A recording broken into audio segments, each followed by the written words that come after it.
కృష్ణా జిల్లా గన్నవరంలో రోడ్డు ప్రమాదం జరిగింది. లారీని గగన ట్రావెల్స్ బస్సు ఢీకొట్టింది. బస్సులో ప్రయాణిస్తున్న వారికి స్వల్ప గాయాలయ్యాయి. బస్సు హైదరాబాద్ నుంచి అమలాపురం వెళ్తుండగా ప్రమాదం జరిగింది. ఇక చిన్న ఆవుటుపల్లి దగ్గర యూటర్న్ తీసుకుంటున్న లారీని బస్సు ఢీకొట్టి పొదలోకి దూసుకెళ్లింది. ప్రమాదంలో బస్సు ముందు భాగం దెబ్బతింది. ఇక ప్రమాదం జరిగిన లారీ డ్రైవర్ ఆపకుండా వెళ్లిపోయాడు.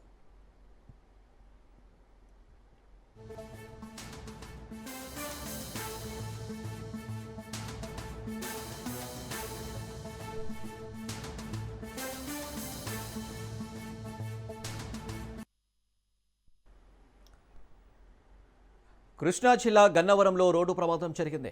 లారీని గగన ట్రావెల్స్ బస్సు ఢీకొట్టింది. బస్సులో ప్రయాణిస్తున్న వారికి స్వల్ప గాయాలయ్యాయి. బస్సు హైదరాబాద్ నుంచి అమలాపురం వెళ్తుండగా ప్రమాదం జరిగింది. చిన్న ఆవుటుపల్లి దగ్గర యూటర్న్ తీసుకుంటున్న లారీని బస్సు ఢీకొట్టి పొదలోకి దూసుకెళ్లింది. ఇక ప్రమాదంలో బస్సు ముందు భాగం దెబ్బతింది.